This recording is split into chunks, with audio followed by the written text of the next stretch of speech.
الحمد لله الذي هدانا لهذا وما كنا لنهتدي لولا أن هدانا الله أشهد أن لا إله إلا الله وأشهد أن محمدا عبده ورسوله صلى الله عليه وسلم.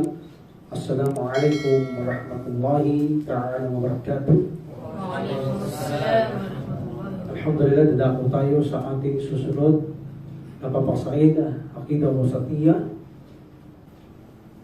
وقد دخل في ذلك الإيمان بأنه قريب من خلقه مجيب. So meaning, ito ang unang sinabi dito ng author sa paksa natin ito. Kabilang sa pananampalataya kay Allah subhanahu wa ta'ala ang kanyang pagiging malapit sa kanyang mga lilikha at tumutugon. Masyaallah, Allahu Akbar. So meaning, ang Allah subhanahu wa ta'ala ay malapit sa kanyang mga lilikha. Dahil ang pinaksa natin nakaraan, walang malapit maliban kay Allah subhanahu wa ta'ala. At tayo ay napakalayo natin kay Allah subhanahu wa ta'ala. Ngunit siya ay napakalapit lamang niya sa kanyang mga nilikha. Alam natin, napakalaki ng Allah subhanahu wa ta'ala. Walang limitasyon ang kanyang lilikha. Napakaliit, kaya napakalapit natin sa kanya. Ngunit tayo ay napakalayo natin sa kanya. Walang malapit maliban ng Allah subhanahu wa ta'ala. Isa sa dalil na sinasabi na malapit ang Allah subhanahu wa ta'ala, A'udhu billahi minasyaitanir rajim, Bismillahirrahmanirrahim. Wa idza sa'alaka ibadi 'anni fa'inni qarib, ujibu da'watad da'i idza da'an. Sabi ng Allah subhanahu wa ta'ala, Ya Muhammad, kung tinatanong ka ng aking mga alipin tungkol sa akin, sabihin mo, ako ay malapit sa kanila. Ako ay malapit sa kanila at ako'y tumutugon sa kanilang panalangin. O ako'y tumutugon sa kanilang mga panawagan, sabi ng Allah subhanahu wa ta'ala. So in this situation, malinaw na sinabi ng Allah subhanahu wa ta'ala na siya ay malapit lamang. Malapit lamang. At yung pagkamalapit na ito at yung pinaksa nating ma'iyya, yung kasama ng Allah subhanahu wa ta'ala ang kanyang mga lilikha, bagamat siya'y nasa taas, ay hindi nangangahulugan na ito ay may kontradiksyon. Wala itong kontradiksyon. At hindi uubra ang katwiran nilang malapit ang Allah subhanahu wa ta'ala. Ibig sabihin ng ma'i ay kasama natin dito ang Allah subhanahu wa ta'ala sa kalupaan. Hindi pwedeng maging suporta ito sa kanilang sinasabi na ang ma'iya ng Allah subhanahu wa ta'ala ay kasama natin siya mismo sa kanyang sarili sa mundong ito, at ito ang suporta kanila, ang pagiging malapit ng Allah subhanahu wa ta'ala sa kanyang mga linikha. Ito ay contradiction sa paniniwala ng Propeta Muhammad sallallahu alaihi wasallam at ng mga sahaba. Ang ibig sabihin ng malapit ang Allah subhanahu wa ta'ala, siya ay napakalapit niya sa kanyang mga linikha sapagkat ang linikha ay katiting lamang sa kanya. Tayo ay malayo sa kanya at walang malapit, sabi nga natin, maliban ng Allah subhanahu wa ta'ala. At ang pagiging maiya niya, yung kasama natin siya sa pamamagitan ito ng kanyang knowledge. Hindi sa pamamagitan ng kanyang sarili, sa pamamagitan ng knowledge, hearing and seeing ng Allah subhanahu wa ta'ala ay kasama natin siya. At dahil sa lapit ng Allah subhanahu wa ta'ala, ibig sabihin ng lahat ay kanyang nakikita, namamasid at naririnig ang kanyang mga linikha. Ginagaya din ng sabi nila, sinuporta pa nila dito na ang pagkamalapit ng Allah subhanahu wa ta'ala ay kasama natin siya. Dahil ang Propeta Muhammad sallallahu alaihi wasallam, ang Allah subhanahu wa ta'ala ay higit na malapit sa isang leeg ng kamelyo na inyong sinasakyan, sabi niya sa kanyang mga sahaba. Huwag na kayong sumigaw, huwag na kayong manawagang malakas, hindi kayo tumatawag sa bingi at nawawala, sabi ng Prophet sallallahu alaihi wasallam. Ang inyong tinatawagan ay higit na malapit pa sa leeg ng inyong mga sinasakyan na kamelyo. Ganong kalapit sa inyo ang Allah subhanahu wa ta'ala, sabi ng Propeta Muhammad sallallahu alaihi wasallam. So pinagsasama-sama nila ang mga evidence na ito na sinasabi ang Allah subhanahu wa ta'ala ay katabi lang natin o kasama lang natin sa kalupaan. Ito ay walang katotohanan at ang suportang ito ay hindi totoo. Ang totoong suportang ito, bagamat ang sabi ng Propeta sallallahu alaihi wasallam na ang Allah subhanahu wa ta'ala ay higit na malapit sa leeg ng kamelyo na nakasakay dito sa kanyang kamelyo, ay totoo yun. Kung tutuusin, malayo pa ang sinabi ng Prophet Muhammad sallallahu alaihi wasallam. Kung tutuusin, malayo pa, kaya imagine, leeg. Leeg. Tapos nakasakay sa taas, malayo-layo yan. Kaya sabi naman ng Prophet sallallahu alaihi wasallam, higit na malapit, malayo pa yung leeg na yun. Higit na malapit. Bakit? Sa laki ng Allah subhanahu wa ta'ala at ang liit na lilikha, napakalapit ng Allah subhanahu wa ta'ala kung tutusin. Kung ikukumpara mo doon sa leeg ng kamelyo na nakasakay pa ang tao doon sa taas, sabi ng Prophet sallallahu alaihi wasallam, higit na malapit pa dyan ang Allah subhanahu wa ta'ala sa inyo. Kaya huwag na kayong sumigaw. Hindi kayo tumatawag sa bingi o nawawala, sabi niya sa niyang mga sahaba.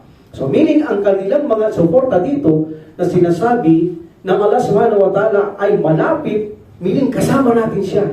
Ngunit ito hindi pinaniniwalaan ang Ahlus Sunnah wal Jamaah, bagkus ang Allah subhanahu wa ta'ala tunay na malapit sa kanyang lilikha, ngunit hindi ibig sabihin ay pinawawalan niyang bisa ang kanyang pagiging highness o pagiging mataas ng Allah subhanahu wa ta'ala. Meaning si Allah subhanahu wa ta'ala ay malapit sa atin. Malapit sa atin ng Allah subhanahu wa ta'ala kahit siya ay taas. Hindi nawawala. Hindi nawawala bisa ang kanyang pagkaulo, al-ulo, ang kanyang highness. Bagamat na sa taas ng Allah subhanahu wa ta'ala, siya ay malapit sa atin. Siya ay kasama natin by hearing, seeing, and knowledge. At sinabi pa nila, another dalil nila na malapit ang Allah subhanahu wa ta'ala sa atin by Himself, mismo sa kanyang sarili, na sinabi ng Prophet sallallahu alaihi wasallam, kapag kayo ay nagdarasal, kayo ay nagsasala, sabi ng Prophet Muhammad sallallahu alaihi wasallam, ang Allah subhanahu wa ta'ala ay nasa inyong harapan lamang. Diba? Kaya kung ikaw ay hindi nag-aaral sa mga sitwasyon, talagang magkakaroon ka ng confused o doubt kung anong ibig sabihin nito, kailangan talaga mapag-aralan para mawalan ang duda. So meaning, ang Allah subhanahu wa ta'ala ay nasa harapan mo. At mayroong ay sa Quran kahit sa kaumarap, nandoon ang mukha ng Allah subhanahu wa ta'ala. Meaning, kasama natin siya sa dunya. Sabi ng mga gumagawa ng ta'arif. Ngunit ang totoo, nasa harapan natin ng Allah subhanahu wa ta'ala, kahit nasa taas siya. At ito ay paulit-ulit ko nang ipinaliwanag, katulad ng buwan na nakikita natin sa taas na napakalayo, saan ka man pumunta, sasabihin mo dahil nakikita mo siya, kasama natin ang buwan. Huwag kayong mag-alala, saan man tayo pumunta, maliwanag dahil kasama natin ang buwan. Napakalayo ng buwan. Ngunit sasabihin mo, kasama mo siya. Ikukumpara mo kay Allah subhanahu wa ta'ala, napakalapit niya lamang sa kanyang mga lilikha.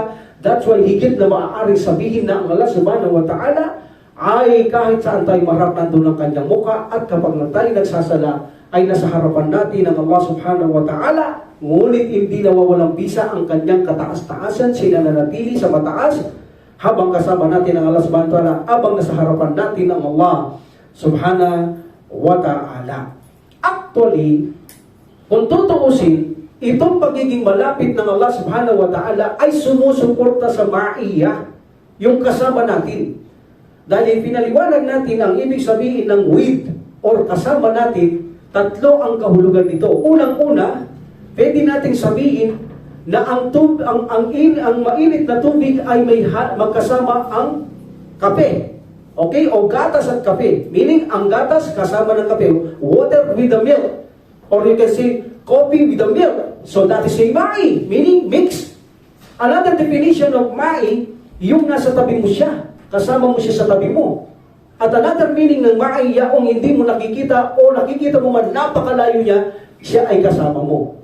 So actually, itong pagkamalapit ng Allah subhanahu wa ta'ala ay sumusuporta pa ito sa ma'i doon sa second meaning. Yung katabi mo ang Allah subhanahu wa ta'ala, ngunit hindi katabi mo sa mundong ito, kundi napakalapit ng Allah subhanahu wa ta'ala, meaning abang nasa taas siya, sa baba ka, katabi mo lang ang Allah subhanahu wa ta'ala. Allahu Akbar. That's why, hindi ito kontradiksyon na ang Allah subhanahu wa ta'ala habang siya sa taas, ay napakababa niya sa atin. Hindi ibig sabihin kasama natin dito ang Allah subhanahu wa ta'ala. Habang siya sa taas na lugar, siya ay malapit sa atin, ngunit tayo ay hindi malapit sa Kanya. Siya lang ang malapit sa Kanyang mga nilikha. That's why, ang Allah subhanahu wa ta'ala, bagamat siya sa taas, kasama natin siya at napakalapit ng Allah subhanahu wa ta'ala sa atin. Itong pagiging malapit ng Allah subhanahu wa ta'ala, actually, ito ay nangangahulugan ng dalawang kahulugan ang malapit. Even na sa ating pangunawa, ang malapit ay dalawang kahulugan. Unang-una, Malapit generally, malapit siya sa lahat ng kanyang lilikha. Napakalapit ng Allah subhanahu wa ta'ala sa kanyang mga lilikha. Number 2, ang malapit, ginagamit ng Allah subhanahu wa ta'ala in specific or particular. Yun ay general. Yung isa, malapit siya sa kanyang lahat ng lilikha, that is a general. In a particular or specific, ginagamit din ng Allah subhanahu wa ta'ala ang malapit. Kanino? Yaong mga malapit sa kanya. Meaning, like for example, ang tao, mayroon tayong pinaniniwalaan na malapit siya sa atin. Okay, malapit siya. Mayroon ding paniniwala na malapit, hindi yung siya. Malapit siya, meaning, malapit ang loob niya sa atin. Like for example, ako isang tao, malapit ang loob ko sa iyo. Malapit ang tao doon. Malapit ang loob ko sa iyo. Meaning gusto kita. Mahal kita dahil malapit ang loob ko sa iyo. At ang isa, malayo ang loob ko sa iyo. Meaning hindi kita gusto, hindi kita mahal. That is also near. That is also malapit. So in this second situation, ang pagiging malapit ng Allah subhanahu wa ta'ala ay yung pagiging malapit ng kanyang mga alipin sa kanya. At ito ay ginagamit lamang sa pagtugol. That's why sinabi ng Allah subhanahu wa ta'ala, kung itinatanong ako ng aking mga alipin, Muhammad, tungkol sa akin, sabihin mo, malapit ako sa kanila. At tinutugon ko ang kanilang panawagan. Yun ang sinasabi niya pangalawa. Na sino man malapit kay Allah subhanahu wa ta'ala, tutugunin niya particular ang kanyang panalangin. That's why ito ang paniniwala ni Sheikhul Islam Ibn Taymiyyah rahimahullah at ang kanyang estudyante si Ibn Qayyim rahimahullah na ang pangalawang magiging malapit ng Allah subhanahu wa ta'ala ay ang particular. Kapag malapit kay Allah subhanahu wa ta'ala, sasagutin niya ang iyong panawagan. Meaning, sa pangalawang pagiging malapit ng Allah subhanahu wa ta'ala after general, particular, mga Muslim lang ang malapit sa Kanya. Meaning, hindi malapit sa Kanya ang mga kufar. Hindi daw sa kalagayan o lugar, kundi hindi malapit sa Kanyang pagmamahal ang mga kufar at Muslim lang ang malapit sa Kanya sa pagmamahal. Yun ang pangalawang pagiging malapit ng Allah subhanahu wa ta'ala sa Kanyang mga lilikha sa mga Muslim lamang in particular or specific sa mga Muslim. That's why ang sino mang nananalangin kay Allah subhanahu wa ta'ala, sinasagot niya dahil malapit tayo kay Allah subhanahu wa ta'ala. At ang kufar hindi niya ito tutugunin dahil sila hindi malapit kay Allah. Kung ito ay tinutukoy natin, hindi lugar, kundi pagiging malapit. Halimbawa tayo, ulitin ko, malapit ka sa aking kalooban, mahal kita. That's why anumang iliin mo, ibibigay ko. Ganun yun. Ang Allah subhanahu wa ta'ala, ang mga Muslim malapit sa Kanya. That's why anumang panalangin natin, tutugunin tayo ng Allah subhanahu wa ta'ala. At yung mga kufar pagdating sa ganitong sitwasyon specific, hindi sila kasama sa pang-Muslim lang to sapagkat hindi sila malapit kay Allah subhanahu wa ta'ala pagdating sa pagmamahal. That's why anumang panalangin gawin nila ay hindi ito tutugunin ng Allah subhanahu wa ta'ala. So hindi pa rin kumbinsi ang mga people of Ta'rif and Ta'til, gumawa pa rin sila ng alibay para pamalihan pa rin ang paniniwalang ito na sila hindi naniniwala na si Allah subhanahu wa ta'ala na hindi natin kasama sa mundo. Kasama natin dito ang Allah subhanahu wa ta'ala at ginawa nila, dinampot nila ang isang ayat sa Quran upang pagtibayin muli ang kanilang posisyon na sinasabi. Okay, in chapter 50, verse 16. So ito ang kanilang dinampot para pagtibayin muli ang kanilang paniniwala na si Allah subhanahu wa ta'ala ay kasama lang natin sa kalufaan. وَلَقَدْ خَلَقْنَا الْإِنسَانَ نَعْلَمُ مَا تُوَسْوِسُ بِهِ نَفْسُهُ وَنَحْنُ أَقْرَبُ إِلَيْهِ مِنْ حَبْلِ الْوَرِيدِ. Yes, min hablil warid. So ang sabi ng Allah subhanahu wa ta'ala, katotohanan ay nilikha namin ang mga tao at alam namin ang kanilang iniwawaswas o ibinubulong sa kanilang sarili. At kami ay napakalapit naming higit sa kanila. At kami ay malapit sa kanila ng higit sa kanilang mga ugat sa leeg. Ayan, sabi nila, dikit na sa tao. Siguro naman yan, dikit na ito, malapit na ito, ang Allah subhanahu wa ta'ala ng malapit dito. Sabi nila. Dan sinabi ng Allah subhanahu wa ta'ala, at katotohanan aming nilikha ang tao at alam namin ang kanilang binubulong at kami higit na malapit kaysa sa kanilang ugat sa leeg. Mayroon pa dito Mayroon pa silang sinabi isa pa. Sinuportahan nila ito. Sabi nila, فَلَوْلَا إِذَا بَلَغَتِ hulkum.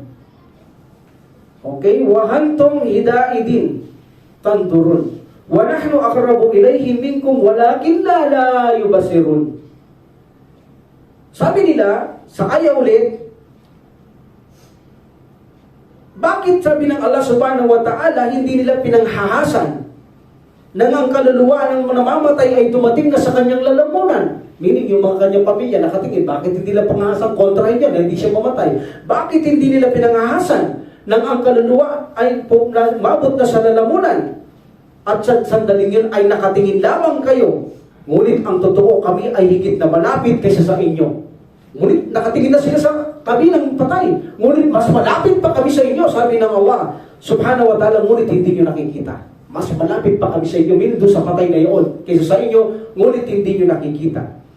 In this two ayah, idinidiin nila na ang Allah subhanahu wa ta'ala ay tandisang kasama na natin dito sa mundo. Wala nang daw, sabi nila. Dikit na ang ugat eh. Malapit pa sila, nasa loob ang ugat. Sabi nila, hindi pa ba natin kasama ang Allah subhanahu wa ta'ala dito? Tinutukoy niya, kami, mas malapit kami higit sa litid ng leeg, sa ugat ng leeg ninyo, o kaya mas malapit pa kami sa taong namamatay na. Na kung saan nakatabi kayo, mas malapit kami kaysa sa inyo, sa kanya.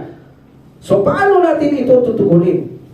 In this ayah, ang sinasabi lang ng Allah subhanahu wa ta'ala dito ay mga anghel, hindi kasama dito ang Allah subhanahu wa ta'ala. Okay? Ang sinasabi niya lang dito na malapit sa kanyang mga conjugal, jugular vein, ay yung mga anghel. Sinabi lang Allah subhanahu wa ta'ala, malapit kami. Pariliwanag natin, bakit kami? Ngunit anghel lang pala ang tinutukoy niya.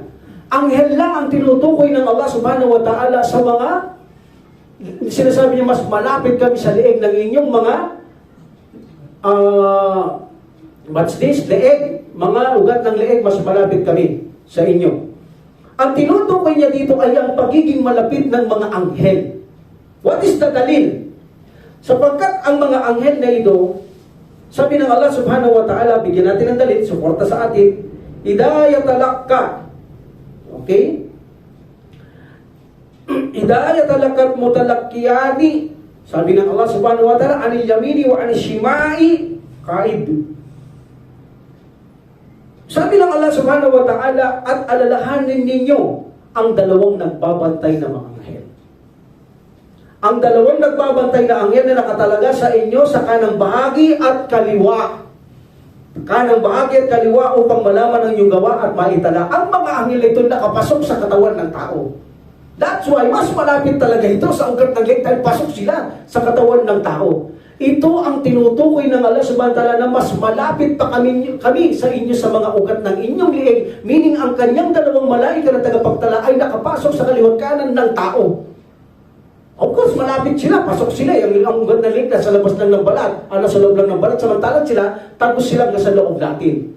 Yun ang tinutukoy ng Allah subhanahu wa ta'ala. At ang pagiging sinasabi niyang yung mga namamatay, mas malapit pa kami kaysa sa inyo doon sa mga namamatay ninyo, anghel din yun. Ito rin yun ang tinutukoy ng Allah subhanahu wa ta'ala. Hindi sabihin ang Allah subhanahu wa ta'ala ay kasama nila mismo doon sa kaloob ng katawan ng tao. Pero paano natin ipaliliwanag ang sinabi ng Allah subhanahu wa ta'ala na mas malapit kami? Sinabi niya kami. Hindi sinabi niya silang dalawa na nagtatala sa inyo. Ang response dito, hindi makararating ang dalawang anghel sa kaliwat kanan nang walang pahintulot ang Allah subhanahu wa ta'ala. Walang pahintulot ang hari. Kapag hindi ka pinahintulutan ng hari, ikaw na alagad, hindi mo dapat gawin ang hindi pinag-uutos. Kapag pinag-utusan ng isang hari sa kanyang alagad na gawin ito, gagawin nila. Now, inutusan sila ng Allah subhanahu wa ta'ala bilang hari ng lahat ng lilikha na sila ay mag-stay sa loob sa kanang bahagi kaliwa ng mga nilikha at doon sila mag-stay at isulat ang kanilang mga inuusan at mga ginagawa. Now, sinabi ng Allah subhanahu wa ta'ala, kami ay malapit. Of course, ang Allah subhanahu wa ta'ala, siya ang may karapatang magsabi nito. Halimbawa, may mga sundalo kung saan may isang lugar na magulo. At ang sundalo, ang kanilang general ay pinadala niya ang sundalo niya sa lugar na magulo. Wala, hindi nila kasama yung general, naiwan sa kampo. Ngayon, ang mga tao nagpunta sa kanya dahil hindi satisfied, sabihin, baka manggulo pa yung mga tao kahit dumating na doon yung mga alagad mo. Sasabihin niya ngayon, huwag kayong mag-alala, kami ay malapit sa inyo. Kita mo? Huwag kayong mag-alala, kami malapit sa inyo. Nandoon ang mga Pero sinabi niya, huwag kayong mag-alala, huwag kayong matakot, kami ay malapit lamang sa inyo.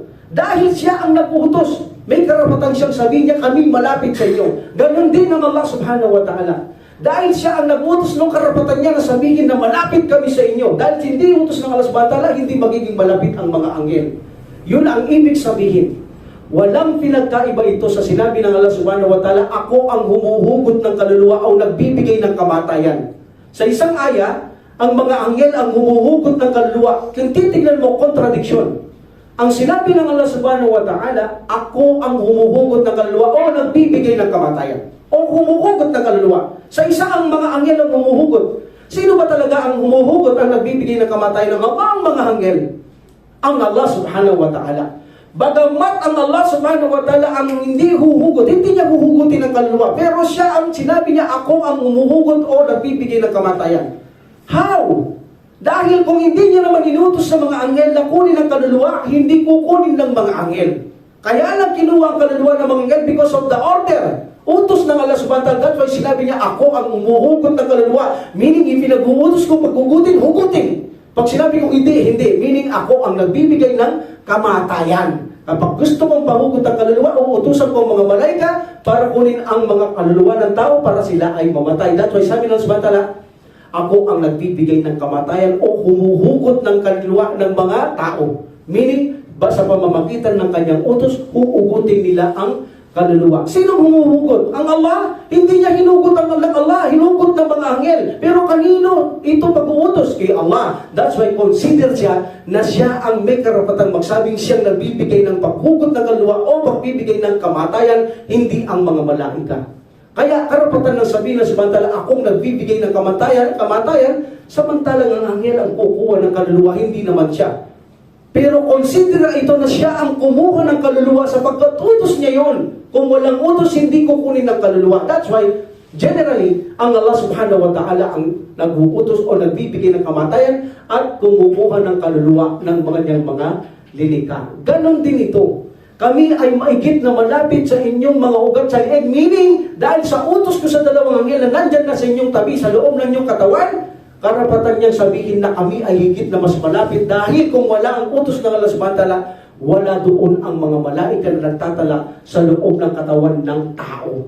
That's why karapatan sabihin ng subhanahu wa ta'ala, kami ay malapit dahil order ko yun, kami malapit sa inyo, meaning mag-ingat kayo. Alam namin lahat ang inyong inuusal at mga ginagawa at itinatalayan. So that's why ito ang ibig sabihin ng Allah subhanahu wa ta'ala na sila ay higit na malapit sa ugat ng leeg ng isang tao. Meaning, ang kanyang mga malaika ay malapit na higit sa leeg, sa ugat ng leeg ng kanyang mga lilikha. Even na sa mga namamatay, malapit ito sa mga namamatay ang anghel ng Allah subhanahu wa ta'ala. That's why, wala pa rin kontradiksyon at hindi mapapatunayan na ang Allah subhanahu wa ta'ala siya mismo ang nasa mundo. Hindi yung tamang katwiran dahil lilitaw na kapag ang Allah subhanahu wa ta'ala ay pumunta sa mundo, siya ay lilitaw na hindi perfecto dahil nakisama siya sa mga kanyang lilikhang hindi perfecto. Lilitaw na siya ay mababa at mayroong depekto ang Allah subhanahu wa ta'ala pag nakisama siya sa kanyang mga nilikha. That's why hindi ang Allah subhanahu wa ta'ala mismo ang nandoon sa loob ng leeg ng tao, kundi ang mga anghel niya. Ngunit ang totoo, napakalapit din sa atin ng Allah subhanahu wa ta'ala. Ngunit hindi sabihin na sa loob mo, ng katawan mo, ang Allah subhanahu wa ta'ala, subhanallah. Lilitaw na maraming bahagi ang Allah subhanahu wa ta'ala kapag kaganito, o kaya lilitaw na marami si Allah subhanahu wa ta'ala kapag nagkaganito. That's why ito ay maling-maling opinion na si Allah subhanahu wa ta'ala ay makasama niya ang kanyang mga lilikha by himself. Kundi siya ay malapit, kasama natin, kung saan siya napakalapit sa atin, kasama natin siya sa pamamagitan ng kaalaman, hearing and seeing, nakikita tayo, naririnig at alam ng Allah subhanahu wa ta'ala ang lahat ng ating mga ginagawa. Kama jama'a bayna dhalika fi qawlihi wa idha sa'alaka ibadi anni fa'ini qarib wa qawlihu innal ladina yad'una aqrabu ilayhi ahadikum min unki rahilatihi wa ma dhukira fil kitabi was sunnati min qurbihi wa ma'iyatihi la yunafi ma dhukira min uluwihi wa fawqiyati fa innahu subhanahu laysa kamithlihi shay fi jami'i lu'utihi wa huwa aliyu fi dunuwihi karibun fi uluwihi. And then sabi dito, at ipinagsama ng Allah subhanahu wa ta'ala sa pamamagitan ng kanyang salaysay, kapag ang aking alipin ay nagtatanong sa iyo tungkol sa akin, sabihin mo ako'y malapit sa kanila at tinutugon ko ang kanilang mga panalangin. Okay? At sinabi niya, ang mga tumatawag, ang mga tumatawag, sabi niya, sa akin, sabi ng Propeta Muhammad sallallahu alaihi wasallam, kayong mga tumatawag kay Allah subhanahu wa ta'ala, si Allah subhanahu wa ta'ala ay higit na malapit sa kanyang lieg. Malapit higit sa lieg ng inyong mga sinasakyan na mga kamelyo, sabi ng Propeta sallallahu alaihi wasallam. At sinabi niya sa aklat at sunnah, sa pamamagitan ng pagiging malapit ng Allah at ang kanyang kasama natin siya sa pamamagitan ng aklat at sunnah, ay hindi dapat natin itong itakwil na ito ay minention ang kanyang kataas-taasan, ang kanyang paugiya, ang kanyang kalwalatian at kadakilaan, at walang katulad sa Allah subhanahu wa ta'ala sa pagdating sa kanyang paglalarawan sa kanya. Siya ang dakila, ang pinakamalapit, ang malapit sa kadakilaan. Haba, pero konti lang ang explanation dito. Okay? Dahil na-explain na natin ito eh. Okay, dito, sinasabi dito, pag tinatanong ka ng aking mga alipin, sabihin mo ako'y malapit sa kanila at ako'y tumutugon sa kanila. Meaning ang malapit ha? Malapit, meaning malapit tayo sa Allah subhanahu wa ta'ala dahil alipin niya tayo. Okay? At of course, isang malapit ay napakalapit niya general sa kanyang mga linikha. In this situation, ang Allah subhanahu wa ta'ala ay sabihin mo, Muhammad, sabi niya, kapag sila'y nananawagan sa akin, sabihin mo, malapit ako sa kanila. Napakalapit sa Allah subhanahu wa ta'ala. At tayo rin, ay malapit kay Allah subhanahu wa ta'ala, hindi sa paraang lugar, kundi sa paraang mahal tayo ng Allah subhanahu wa ta'ala. That's why tinutugon niya ang ating mga panalangin. Sabihin mo sa kanila, kapag sila'y tumatawag sa akin, dinidinig ko, tinutugon ko ang kanilang mga panalangin sa akin. Sabi ng Allah subhanahu wa ta'ala, silang mga taong nilikha ko na, meaning malapit sa akin. Meaning, mahal ko sila. Mahal ko sila dahil sinamba nila ako. Yan ang dahilan kung bakit malapit sila sa akin, tinutugon ko sila. Tinutugon ko sila, ngunit huwag natin isipin na sinamba natin ng Allah subhanahu wa ta'ala ay kailangan tayo ng Allah subhanahu wa ta'ala. Walang pangangailangan ng Allah subhanahu wa ta'ala. Okay? Walang pangangailangan ng Allah subhanahu wa ta'ala. So, meaning, tayo ay malapit kay Allah subhanahu wa ta'ala, tutugunin niya ang ating mga panalangin kung tayo, hanggat tayo ay sumasamba kay Allah subhanahu wa ta'ala, ay tutugunin niya ang ating panalangin. At sa kanyang sinabi, ng Prophet sallallahu alaihi wasallam na higit na malapit ang Allah subhanahu wa ta'ala sa leeg ng kamelyong inyong sinasakyan. Napakalapit, ganun lang ang distansya. Higit pa na malapit, sabi ng Prophet sallallahu alaihi wasallam. Hindi ganun kalayo, higit na malapit. Meaning ganun lang kalapit sa atin ng Allah subhanahu wa ta'ala. Siya lang ang pinakamalapit pagdating sa lugar. Ha? Pagdating sa lugar, malayo tayo. Kita niyo yung per 7, layong-layo na per 7, 500 years na paglalakbay.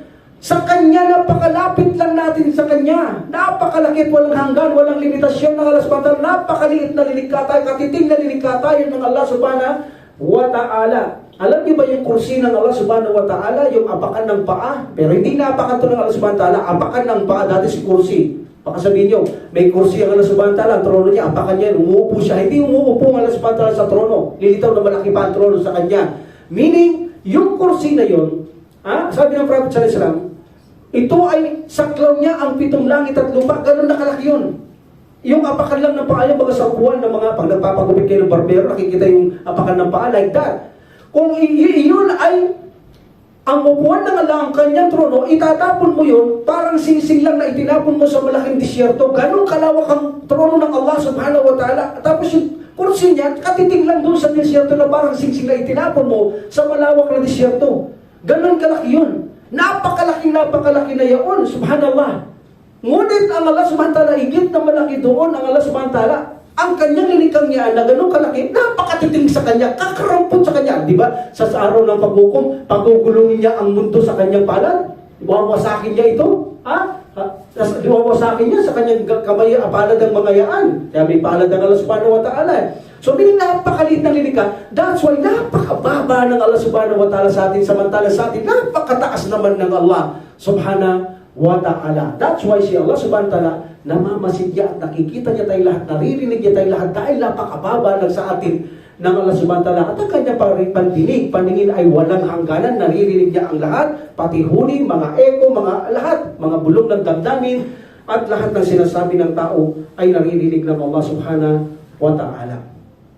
Ang patungkol naman sa sinabing aklat at sunnah na pagiging malapit at kasama natin ng Allah subhanahu wa ta'ala, hindi dapat natin itong itakwil. Bakit? Dahil ito ay binanggit ng Allah subhanahu wa ta'ala at ng Propeta sallallahu alaihi wasallam na siya ay kasama natin, na siya ay taas-taasan, ay walang dapat magtakwil sa mga nananampalataya nito. Hindi katulad ng mga taong tarin, itinatakwil nila ang Allah subhanahu wa ta'ala na isa taas, itinatakwil nila kasama natin habang nasa taas, kundi sabi nila kasama natin dito, mababa, kasama natin dito ang Allah subhanahu wa ta'ala. Meaning, levelado lang natin ang Allah subhanahu wa ta'ala, may depekto siya.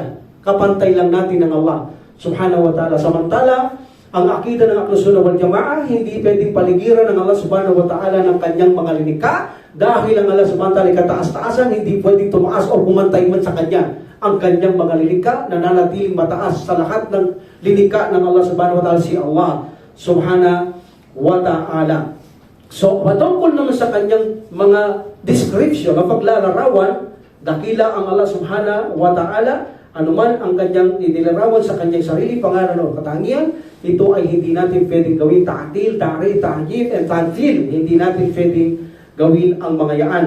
So this is the description at tinutukoy dito pagsasalarawan sa kanyang sarili. Description, ito ay mga pangalan at katangian ng Allah subhanahu wa ta'ala na hindi pwedeng sirain ng sinumang alipin lilikha ng Allah subhanahu wa ta'ala. Kung ano sinabi ng Allah subhanahu wa ta'ala sa sunnah at aklat ng Quran, yun lamang ang mananatili kung ano ang kanyang sinabi, sapagkat ang kanyang sinabi ay mga pawang katotohanan patungkol sa kanyang magagandang katalingin at mga pangalan ng Allah subhanahu wa ta'ala. Wa min al-imani billahi wa kutubihi al-imanu bi anna al-Quran kalamullah munazzalu ghayru makhluqin minhu bada wa ilayhi ya'udu wa anna Allah takallama bihi hakika. Okay? Hakika. Dito, ang sinabi ng Allah subhanahu wa ta'ala, pabilang sa pananampalataya kay Allah subhanahu wa ta'ala sa kanyang aklat, ay maniwala tayo ang Quran ay salita ni Allah subhanahu wa ta'ala na kanyang ipinadala, at ito ay hindi nilikha. At ito ay hindi nilikha, at sa kanya nagsimula, at sa kanya ang pasimula, at sa kanya ay magbabalik. Okay? Mula sa kanya ay nagsimula, at sa kanya ay magbabalik, at si Allah subhanahu wa ta'ala ay nagsalita lamang ng mga katotohanan, o nagsasalita lamang ang Allah subhanahu wa ta'ala ng katotohanan. So, ibig sabihin, kabilang sa pananampalataya kay Allah subhanahu wa ta'ala sa kanyang mga aklat, ang pananalig natin sa kanyang aklat, na kung saan ang aklat na Quran, ito ay salita ng Allah subhanahu wa ta'ala, at ito ay hindi linikha ng Allah subhanahu wa ta'ala. Meaning, kung ito'y salita ng Allah subhanahu wa ta'ala, hindi linikha, katangian ito ng Allah subhanahu wa ta'ala. That's why, mararapat lamang na ang Muslim pag-aralan niya ang Quran, sapagkat ang Quran ay hindi lilikha. Ito ay katangian mismo ng ating Panginoong Allah subhanahu wa ta'ala. Patungkol sa sinabi ng Allah subhanahu wa ta'ala, nito ay salita ng Allah subhanahu wa ta'ala, sabi niya sa Quran, wa in a'atum minal musrikinas tajaraka fa'ajirhu hatta yasma'u kalam Allah. Hatta yasma'u kalam Allah. Kung mayroon sa iyo, sabi niya sa mga musrik o Muhammad, ang humihingi ng pangangalaga, gawaran mo sila ng protection o pangangalaga hanggang sa marinig nila ang salita ng Allah. Meaning, ang Quran ay salita ng Allah subhanahu wa ta'ala. Malinaw na sinabi niya, hanggang sa marinig nila. Meaning, paabot mo sa kanilang Quran, hanggang sa marinig nila, ang revelation, hanggang sa marinig nila ang salita ng Allah subhanahu wa ta'ala. At sinabi ng author na kanyang ibinaba Inna nahnu nazzalna dhikra. Dhikra is one of the name of Quran. Katotohanan aming ibinahayag, ibinaba ang dhikir, meaning ang Quran. Wa inna lahu lahafidun. At katotohanan aming itong babantayan mula sa pagka-corruption. Yung mga ginawa mga unang aklat, hindi magagawa yan sa Quran para ito ay sirain ng mga kaaway sa pananampalatay Islam. So meaning, ang Quran ay salita ng Allah subhanahu wa ta'ala at ito ay revelasyon, ito ay ipinadala niya ang Quran. Also, inna nazzalnahu fil laylatil qadr. Nazzalnahu meaning who is the Quran. Katotohanan aming inihayag o pinadala ang Quran mean who. It is Quran sa gabi ng Laylatul Qadr. So meaning revelasyon. Kung ito'y revelasyon, ito'y salita ng dakilang tagapaglikha because this is revelation with the letter and sound. Ito ay binahayag ng Allah subhanahu wa ta'ala para sa kanyang Propeta Muhammad sallallahu alaihi wasallam. At sa sinabi na ito ay hindi creation, not a creation. Hindi ito nilikha. Meaning, ang salita ng Allah subhanahu wa ta'ala ay hindi nilikha. Dahil ito ay kanyang katangian, lahat ng katangian ng subhanahu wa ta'ala, pangalan hindi maaaring humiwalay sa kanya. Ito'y mananatili sa kanya. At itong mga katangian, pangalan ng Allah subhanahu wa ta'ala ay hindi nilikha. Hindi nilikha. Subhanallah, pero ito ay gagawin nilang nilikha. Dadako tayo dito ngayon sa bagay na ito. Ipakikita lang natin ang fruit na ito ay revelation, salita ng subhanahu wa ta'ala at hindi ito nilikha. Okay? Ang Allah subhanahu wa ta'ala ay nagsabi, ala lahul khalqu wal amaru. Katotohanan sa kanya ang mga linikha at sa kanya ang mga kautusan. So, Quran is kautusan, may kautusan ito. So, hindi ito nilikha. Ang creation galing sa kay Allah subhanahu wa ta'ala, ang commandments sa kanya rin. Kapag ito'y commandments, ito'y katangian ng Allah subhanahu wa ta'ala na hindi nilikha, na galing mismo sa kanyang sarili, mula sa kanyang sariling salita. May tinig, may sounds na naririnig, tulad ng mga propeta kanyang kinakausap, naiintindihan siya, may sounds, mayroong letra na lumalabas, that's why naiintindihan siya ng nakakausap niyang mga propeta at sugot like Ibrahim alayhisalam, the Prophet Muhammad alayhisalam, Musa alayhisalam, naririnig nila subhanahu wa ta'ala, according to their language, kausap sila ng Allah subhanahu wa ta'ala, may sounds, may letra, naiintindihan nila ang Allah subhanahu wa ta'ala at nagre-reveal siya ng mga commandments at ang mga commandments na ito galing kay Allah subhanahu wa ta'ala, galing sa kanyang katangian at ito ay hindi nilikha ng Allah subhanahu wa ta'ala, kundi ito'y katangian mismo ng Allah subhanahu wa ta'ala. Alhamdulillah. So in this situation, ang Quran, ito ay mula sa Allah subhanahu wa ta'ala. Wa innahu latanzilu rabbil alamin. At katotohanan ng Quran ay revelasyon mula sa Panginoon ng lahat ng mga nilikha. Okay, alhamdulillah, nazzalahu bihi ruhul amin. At ito ay pinadala kay Jibril alayhi salam, then dinala ni Jibril alayhi salam kay Prophet Muhammad sallallahu alaihi wasallam. So lumilitaw na ang Quran ay salita ng subhanahu wa ta'ala at sa kanya ito'y magbabalik. Tinapik na natin ito, no? Nakaraan ang letra ng Quran ay mawawala. Darating ang araw kapag wala ng respeto sa Quran, lahat ng mushaf, lahat ng Quran sa mundong ito mawawala ang kanilang nakasulat. Babalik ito kay Allah subhanahu wa ta'ala. Ang mga kautusan sa loob ng Quran, mawawala yan. Someday mawawala nakasulat sa anumang nakasulat na mga aklat na yan, mawawala lahat ang letra yan, babalik yan lahat. Kaya Allah subhanahu wa ta'ala kapag wala ng respeto, gagalang sa aklat ng Allah subhanahu wa ta'ala at mga kautusan na kanyang binababa, bumabalik din niya kay Allah subhanahu wa ta'ala at kanyang linika, babalik din niya kay Allah subhanahu wa ta'ala. No need to repeat, para i-repeat pa natin to because ito ay napaliwanag na natin ito ng detalyado nung nakaraan. Okay? Alhamdulillah. At ang Allah subhanahu wa ta'ala, sabi niya, ay nagsasalita lamang ng katotohanan. Of course, hindi maaaring magsinungaling si Allah subhanahu wa ta'ala. So si Allah subhanahu wa ta'ala, kung siya'y nagsasalita ng katotohanan, kung ang lahat ng kanyang katangian ay kanyang katangian na kanyang sinabi, ito ay katotohanan na hindi mo maaaring pasinungalingan na ito ay kanyang katangian. Okay? Hindi mo maaari itong itakwil. So that's why, kung ang Quran ay salita ng Allah subhanahu wa ta'ala, kapag binabasa natin ito, yung ating pagbigkas ay linikha. Kahit Quran ang binibigkas mo, yan ay linikha. Makinig kayo, baka nakamalito kayo. Kapag binasa natin ang Quran, even na Quran o Sunnah, galing revelasyon kay Allah subhanahu wa ta'ala, kung itong tinutukoy natin na yung pagbigkas natin mula sa Quran ay created to. Dahil hindi natin mabibigkas ng walang what? Walang pagbigkas ng dila. Walang articulation. Hindi mo ipepesto mo yung mga dila kung saan yung letra, kung saan mo bibigkasin. May echo, may sounds, di ba? Like for example, alhamdu. Lilika ba to? Lilika, alhamdu. Dahil ito ay aking pronunciation. Ibig sabihin kong, tabarakalladhi biyadihil mulku, Quran. But this is a creation dahil mula sa aking pagbigkas ito. Ngunit yung pinanggalingan ng aking binibigkas ay hindi nilika. Yung aking pagbigkas ay creation because may tono, may letra, may tinig. Hindi mo kang mangyayari kung di ko bibigkasin sa dila ko, sa bibig ko, sa labi ko, o sa gulna, sa ilong ko. That is a creation. Ngunit ang pinagmulan ng aking binibigkas ay hindi nilika. Yun ay katangian o salita ng Allah subhanahu wa ta'ala.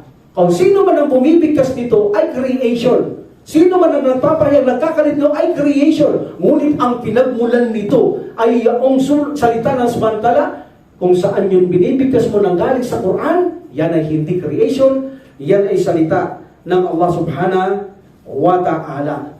Alhamdulillah. So napakalinaw na kapag tayo bumibigkas mula sa ating bibig, that is a creation. Because nagkikreate tayo ng sounds, ng letter. But yung pinanggalingan ng ating nire-recite, yun ay nagmula kay Allah subhanahu wa ta'ala, yun ay kanyang katangian at hindi nilika. Okay? Alhamdulillah. And then,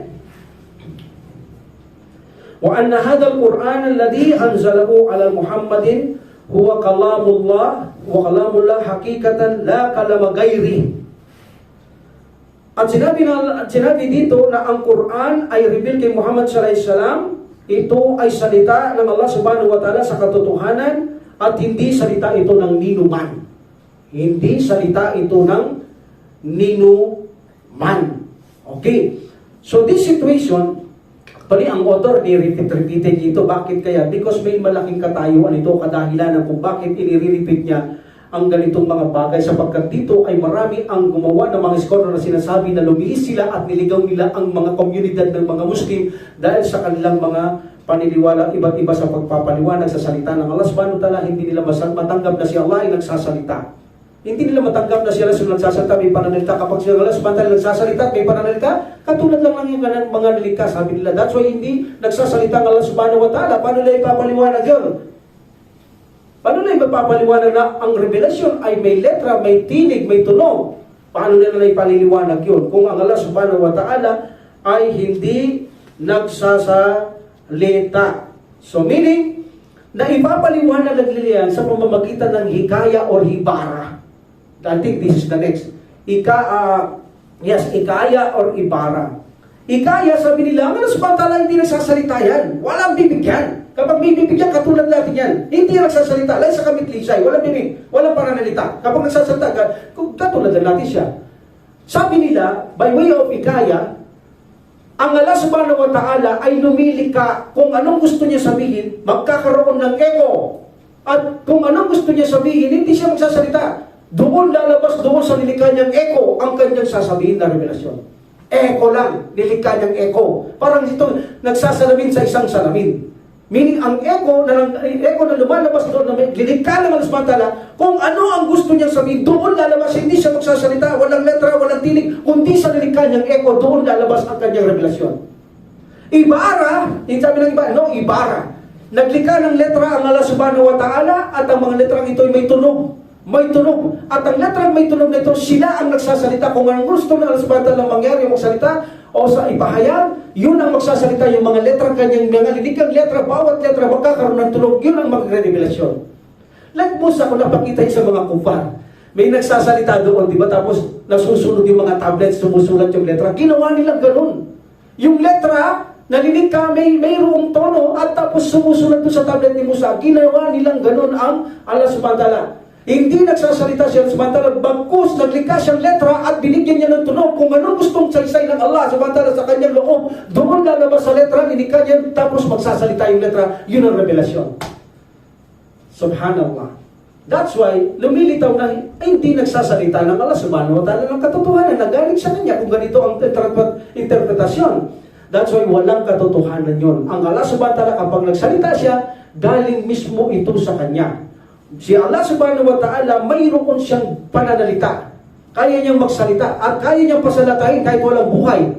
Kaya niya pasalitain ng impyerno ng apoy, kaya niya pasalitain ng bundok, kaya niya pasalitain ng buwan, ng araw, kapag gusto niya. Lahat kaya niya pasalitain ang mga lilikha ng Allah subhanahu wa ta'ala.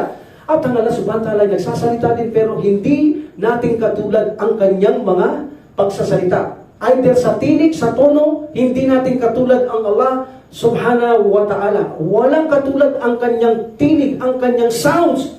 Walang katulad ang kay Allah subhanahu wa ta'ala. Walang kasing ganda. At alam niya lahat ng salita ng kanyang mga lilikha.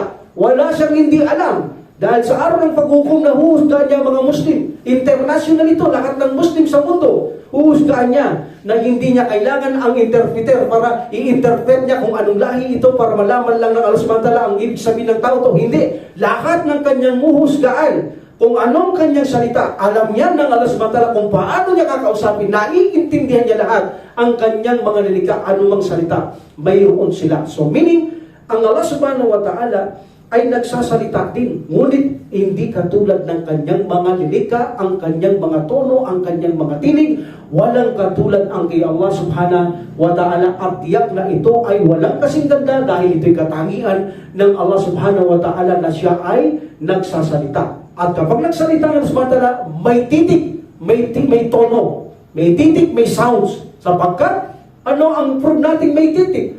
Paano may susulat ang Quran kung walang titik? Paano maiintindihan ng Prophet sallallahu alaihi wasallam at Musa, Ibrahim alaihi salam kung walang titik ang kanyang salita ayon sa salita nila Ibrahim at Musa alaihi salam? So meaning, kinakausap niya sila, may tinig, mayroon itong titik para maintindihan siya ng kanyang mga propeta. At subo, malinaw. Ngunit, huwag natin isipin na katulad lang natin ang pananalita ng Allah subhanahu wa ta'ala.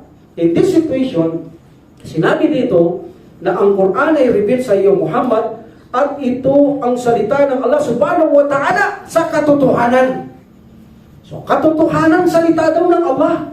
So, paano mo sasabihin ngayon na lumikha siya ng echo at yung echo yun yung magbibigay ng revelasyon o kaya letra, kung ano ang gusto niya revelasyon, ililikhay niya yung letra yun, magsasalita yung letra yun, at yun ang makikinggan ni Jibril alayhi salam, at yun ikaw kumpini ni Jibril alayhi salam kay Prophet alayhi salam. Sabi dito, ang Allah, ang kanyang salita ay salita mismo o katotohanang salita ni Allah subhanahu wa ta'ala. Meaning katotohanang salita ni Allah subhanahu wa ta'ala. Hindi nilikha, kundi ito ay galing mismo kay Allah subhanahu wa ta'ala bilang kanyang katangian. So meaning, ang Quran ay katangian ng Allah subhanahu wa ta'ala. Hindi nilikha ang Quran. Ito mismo ay katangian ng Allah subhanahu wa ta'ala. That's why yung mga nanunumpa sa Quran, sa itaas ng aklat ng Quran, hindi sila lumalabas sa Islam. That is only bid'ah. Dahil hindi ginawa ng Prophet sallallahu alaihi wasallam. Bakit? Dahil actually, ang mga nanunumpa sa Quran ay nanunumpa sila kay Allah subhanahu wa ta'ala. Bakit? Yung salita na yun ay katangian nito ng Allah subhanahu wa ta'ala. Yan namang datagwan, ito ay bid'ah. Hindi ginawa ng Propeta Muhammad sallallahu alaihi wasallam. Pero sabi ng iba, lumalabas Shirkul Akbar. That is not Shirkul Akbar. Why? Bakit nila sinabi Shirkul Akbar? Dahil ayaw nilang paniwalaan na ang Quran ay salita ng Allah subhanahu wa ta'ala. Kundi ito linikha lamang. That's why hindi ka pwedeng manumpa sa Quran dahil linikha lamang ng Allah subhanahu wa ta'ala. That's why Shirkul Akbar nga naman. Pero hindi. Sabi dito, ang salita ng Allah subhanahu wa ta'ala ay katotohanang salita ni Allah. Kung ito'y katotohanang salita ni Allah subhanahu wa ta'ala, pwede silang manumpa sa Quran dahil ito'y katangian ng subhanahu wa ta'ala. Ngunit ito'y bid'ah na hindi dapat gawin. Ngunit hindi sila lumalabas o nakakagawa ng Shirkul Akbar. Dahil kay Allah subhanahu wa ta'ala sila nanunumpa. Ang tanging naniniwala lang na Shirkul Akbar kung hindi ka naniniwala na ang Quran ay hindi salita ng Allah subhanahu wa ta'ala. Of course, hindi ka pwedeng manumpa. Manumpa ka kay Pulano, sa nakalibing, sa mga puno, sa buwan, sa araw, dahil lilikayan. That is Shirkul Akbar. Kung hindi ka naniniwala na ang Quran ay salita ng subhanahu wa ta'ala, nanumpa ka para sa iyo ay Shirkul Akbar. Pero sa mga Ahlus Sunnah wal Jama'ah, naniniwala sila na ang Quran ay hindi nilikha. Ito'y salita ng Allah subhanahu wa ta'ala. At kung manumpa ka rito ay hindi ka lalabas, ngunit nakagawa ka ng bid'ah. Dahil hindi ginawa yan ng Propeta Muhammad sallallahu alaihi wasallam. So lumilitaw dito na kung saan ito ay salita ng Allah subhanahu wa ta'ala at inireveal ito kay Propeta Muhammad sallallahu alaihi wasallam. At ito ay hindi salita ni Jibril alayhi salam at hindi salita ni Muhammad sallallahu alaihi wasallam. Salita ito ng Allah subhanahu wa ta'ala na kung saan inireveal kay Jibril at pagkatapos si Jibril alayhi salam idinala niya kay Prophet Muhammad sallallahu alayhi wasallam. Alhamdulillah. So remember mga brother, ang may karapatan sa isang revelasyon ay yaong nauna. Hindi maaaring magkaroon ng karapatan si Jibril na ito'y salita niya ang Quran, the Prophet sallallahu alayhi wasallam, dahil inireveal lang sa kanila. Ang may karapatan sa salita ng Quran ay yung pinagmulan ng nag-reveal. Like for example, ako, sinabi ko ang salaysay na ito, pagkatapos pinag-aralan mo, yan ay hindi galing sa iyo. Galing yan sa akin. Meaning ako ang origin na yan. So ang Quran, inireveal lang kay Jibril alayhi salam. Inireveal lang kay Prophet sallallahu alayhi salam. Hindi sila pinagmulan. Si Allah pinagmulan. That's why siya ang may origin na salita ng Quran. Hindi tulad ng paniniwala ng iba na si Jibril alayhi salam daw ang may salita lang ng Quran. Si Prophet sallallahu alayhi salam daw may salita ng Quran. Sila gumawa ng Quran. Walang katotohanan dyan. Ang pinagmulan ng Quran ay kay Allah subhanahu wa ta'ala. Gaya na sinabi natin kanina, ipinadala niya ang Quran sa gabi ng Laylatul Qadar. Sinabi yan ng Allah subhanahu wa ta'ala. At pinadala niya ito kay Jibril, at si Jibril ikinombe niya kay Prophet sallallahu alaihi wasallam yung pinagmulan, ang siyang may karapatan na may-ari ng salita ng Quran. Sino ang pinagmulan? Ang Allah subhanahu wa ta'ala. Sa kanyang sariling salita. Sa kanyang sariling salita. Hindi inimbento o linika ang echo at yun ang magsasalita bilang revelation kay Jibril salam o letra for letra. Kung ang Quran, halimbawa itong Arabic na ito, linika lang sa mata, linika niya, linika ang mga letra, magsasalita kay Jibril, then iladalhin ito kay Muhammad sallallahu alaihi wasallam. Hindi. Hindi. Mismo ang salita ng Allah subhanahu wa ta'ala ay galing sa kanya. Dahil kung ito ay hindi galing sa kanya, makinig tayo sa sinabi ni Ibnul Qayyim rahimullah. Kung ang Quran ay hindi salita ng Allah subhanahu wa ta'ala, kung gayon, sabi niya, ay reject lahat ang Quran. Hindi naman yung salita ng Allah eh. Paano mo tatanggapin ang batas nito? Kung ito ay lilikha lamang. Diba? Sabi kasi ng iba, ito ay lilikha lamang. Mga letra, mga salita, lilikha ng subhanahu wa ta'ala, yun ang nagsasalita kung anong gustong ihayag ng Allah subhanahu wa ta'ala, sila magsasalita, hindi ang Allah subhanahu wa ta'ala. Kung gayon, sabi ni Ibnul Qayyim rahimahullah, i-deny natin ito na isalita ng Allah subhanahu wa ta'ala, ang Quran, kung ganon ang kanyang batas at ang mga kadar na kanya sinabing mga kadar, kun fayakun o mga batas, kasiniwalingan lang lahat yan. Dahil hindi naman yung salita ng Allah subhanahu wa ta'ala, kasi lilitaw na, kasi nungalingan lamang lahat ang batas ng Quran, ang mga signs, ang mga sinasabing kadar ng Allah subhanahu wa ta'ala, ito ay lilitaw na mga bulaang revelasyon lamang ito sapagkat hindi salita ng Allah subhanahu wa ta'ala. Subhanallah. That's why ang Ahlus Sunnah wal Jama'ah, hindi niya gagawin na ganun tuyain ang Allah subhanahu wa ta'ala na ang Quran ay maging palpak o reject o kasinungalingan ng revelasyon, ang anuman meron dyan, dahil tanggap natin ito'y salita ng Allah subhanahu wa ta'ala. Kapag ito'y salita ng manlilika, mapapanindigan mo na hindi kasinungalingan ng bawat revelasyon, ang bawat legislation, bawat batas, bawat kadar, bawat mga magandang balita, mga balita kung saan may mga parusa, lahat ng yan ay paniniwalaan mo. Bakit? Dahil galing sa kanya yan. Pero kung hindi galing sa kanya yan, pagtududaan mo ang Quran na kung ito ay lilikha lamang, maaaring maging mali ang Quran, magkaroon ng kasinungalingan dahil ang mga lilikha, alam natin, ay mga mahihina lamang.